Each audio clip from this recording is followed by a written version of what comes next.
Hi guys, welcome back to our channel Sana's Cookalogy. आज की हमारी रेसिपी है बहुत टेस्टी, बहुत क्रिस्पी बनने वाले गेहूं के आटे के चिप्स। आज हम ये गेहूं के आटे के चिप्स को बहुत टेस्टी से, बहुत क्रिस्पी और आसान तरीके से बनाएंगे।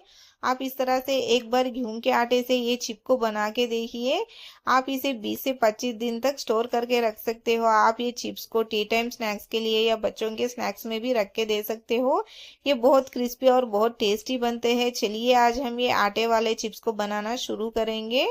अब हम एक प्लेट लेंगे, इसमें डालेंगे एक 2 कप गेहूं का आटा।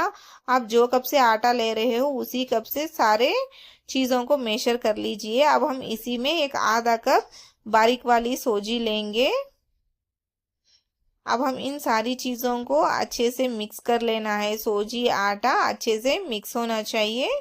देखिए इस तरह से अच्छे से मिक्स करने के बाद अब हम इसे साइड में रख देंगे। अब हम स्टोव के ऊपर एक पैन रखेंगे। अब हम इसमें डालेंगे 1 कप पानी। जो कप से हमें आटा लिए थे उसी कप से हमें 1 कप पानी डाल लेना है। अब हम इसी में स्वाद के अनुसार नमक डालेंगे और 1 टेबल स्पून जीरा डालेंगे और 1 table spoon chilli flakes, 1 table spoon तिल डालेंगे। अब हम इसमें डालेंगे एक चुटकी हींग। हींग फ्लेवर आपको पसंद नहीं आया तो आप स्किप भी कर सकते हो। हींग हींग डालने की वजह से चिप का जो टेस्ट है वो बढ़िया लगता है। हींग डाल के इसे एक बार अच्छे से मिक्स कर देंगे। अब हम इसे अच्छे से बॉईल आने देंगे। देखिए पानी अच्छे से बॉईल आ रहा है। अब हम स्टोव को ऑफ कर देंगे। अब हम इसे ढक के साइड में रख देंगे। अब हम एक तड़का पैन लेंगे, इसमें दे लेंगे एक 3 टेबल स्पून ऑयल। ऑयल को अच्छे से गरम कर लेंगे। गरम किया हुआ तेल को अब हम आटे में डाल लेंगे। ऑयल डाल लेने के बाद अब हम इसे पहले इस तरह से स्पून से मिक्स करेंगे, क्योंकि हम गरम तेल डाले हैं। इस तरह से गरम तेल डालते ही हमें हाथ नहीं रखना है। थोड़ा ठंडा होने के बाद अब हम इसे इस तरह से अच्छे से रगड़ते हुए मिक्स करेंगे। जो ऑयल है वो अच्छे से आटे में मिक्स होना चाहिए। देखिए इस तरह से अच्छे से मिक्स करेंगे। प्रेस करने से आटा इस तरह से बाइंड होना चाहिए। आपको आटा इस तरह से बाइंड नहीं हुआ तो आप और एक 2 टेबल स्पून ऑयल गरम करके डाल के इसे मिक्स कर सकते हो। देखिए जो हमें बॉईल करके रखा हुआ पानी में अब हम 1 टेबल स्पून कसूरी मेथी डालेंगे। कसूरी मेथी डालने की वजह से जो हमारा चिप का टेस्ट है वो बहुत बढ़िया लगता है। कसूरी मेथी डाल के अब हम इसे एक बार अच्छे से मिक्स कर देंगे। अब हम ये पानी को आटे में ऐड कर देंगे। थोड़ा थोड़ा पानी डाल के हमें आटे को गूंद लेना है। पहले हमें स्पून से मिक्स करेंगे। आटा थोड़ा ठंडा होने के बाद हाथों से अच्छे से इसे मिक्स कर लेंगे। आटे को हमें अच्छे से सौंफ से गूंद लेना है। देखिए इस तरह से हमें सॉफ्ट आटा लगा लेंगे। इस तरह से आटा गूंदने के बाद अब हम इसमें एक 3 टेबल स्पून ऑयल डालेंगे। ऑयल डाल के इसे फिर से अच्छे से हमें गूंदेंगे।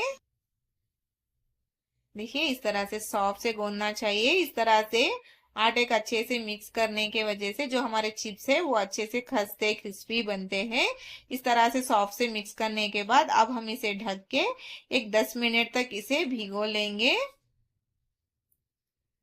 10 मिनट के बाद देखिए जो हमारा आटा है वो अच्छे से सॉफ्ट हो चुका है। देखिए अब हम इसके छोटे छोटे लोइयां बना लेंगे। थोड़ा थोड़ा आटा लेके इस तरह से छोटे छोटे लोइयां बना के रख लेंगे। देखिए इस तरह से लोइयां बना लेने के बाद अब हम इसे बेल लेंगे। आटे की एक लोई लेंगे, इसे थोड़ा सा ऑयल से इस तरह से ग्रीस कर लेंगे लोई को। अब हम इसका रोटी बना लेंगे। इसे हमें ज्यादा थिक नहीं बेलना है, ज्यादा पतला नहीं बेलना है। हमें रोटी किस तरह से बेलते हैं उसी तरह से इसे हमें बेल लेना है। देखिए इस तरह से बेल लेने के बाद अब हम सारे चिप्स एक ही साइज में आने के लिए इस तरह से एक बॉक्स लेंगे। बॉक्स लेके इस तरह से राउंड शेप में हमें कट कर लेंगे। कट करने के बाद एक्स्ट्रा आटे को हम हटा देंगे। अब हम इसे इस तरह से ट्रायंगल शेप में कट कर लेंगे। आप चाहे तो किसी शेप में इसे कट कर सकते हो, स्क्वायर शेप या डायमंड शेप, राउंड शेप, किसी भी शेप में आप कट कर सकते हो। मैं तो इस तरह से ट्रायंगल शेप में कट कर रही हूँ। देखिए कितना बड़े से निकले हैं हमारे चिप्स। अब हम ये कट करके रखे हुए चिप्स को प्लेट में रख लेंगे।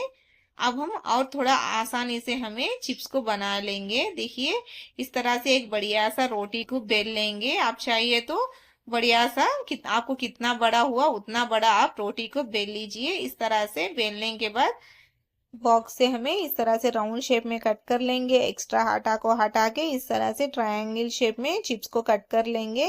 इस तरह से आपको आसान से बन जाते हैं सारे चिप्स। देखिए इस तरह से चिप्स को कट करने के बाद अब हम इसे प्लेट में रख लेंगे। इसी तरह से सारे चिप्स को बना के हमें प्लेट में रख लेंगे। अब हम इन चिप्स को डीप फ्राई करेंगे। इसके लिए स्टोव के ऊपर एक पैन रखेंगे। डीप फ्राई के लिए ऑयल डालेंगे। ऑयल को हमें ज़्यादा हीट नहीं करना है, मीडियम हीट ही करना है। ऑयल मीडियम हीट होने के बाद हमें कट करके रखे हुए चिप्स को डाल लेंगे। अब हम डालते ही इसे मिक्स नहीं करना है। चिप्स थोड़े फ्राई होते ही ऊपर आ जाते हैं।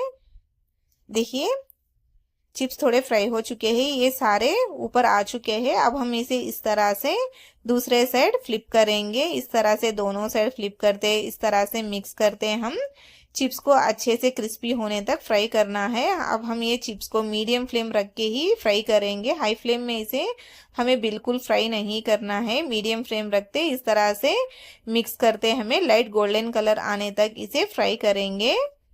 देखिए जो हमारे चिप्स है वो अच्छे से लाइट गोल्डन कलर आ चुके हैं। अब हम इसे ऑयल में से निकाल देंगे। इसी तरह से हमें सारे चिप्स को फ्राई कर लेंगे। देखिए बचे हुए चिप्स को भी हमें इसी तरह से मीडियम फ्लेम रख के ही इसे इस तरह से मिक्स करते अच्छे से इस तरह से लाइट गोल्डन कलर आने तक फ्राई करके अब हम ये फ्राई किए हुए चिप्स को एक प्लेट में निकाल लेंगे। देखिए हमारे बहुत टेस्टी बहुत सिंपल से बन जाने वाले आटे के चिप्स बन चुके हैं। देखिए ये कितना बढ़िया से लाइट गोल्डन कलर में फ्राई हुए हैं। दोनों साइड से देखिए ये कितने अच्छे कलर में फ्राई हुए हैं और देखिए ये कितने खस्ते कितने क्रिस्पी बने हैं। आपको दिख रहा है ना वीडियो में, ये बहुत बहुत खस्ते बनते हैं। देखिए सारे चिप्स इसी तरह से बहुत क्रिस्पी बनते हैं। आप इसे एक बार बना के 20 से 25 दिन तक स्टोर करके रख सकते हो। आप इसे टी टाइम स्नैक्स के लिए या बच्चों के स्नैक्स बॉक्स के लिए भी दे सकते हो। बहुत बहुत टेस्टी लगते हैं ये। आप भी ज़रूर एक बार ये आटा वाले चिप्स को ट्राई कीजिए। आपको ये रेसिपी कैसी लगी मुझे ज़रूर कमेंट में बताइए। आपको ये वीडियो पसंद आया तो लाइक कीजिए, शेयर कीजिए और मेरे चैनल को सब्सक्राइब कीजिए। Thanks for watching.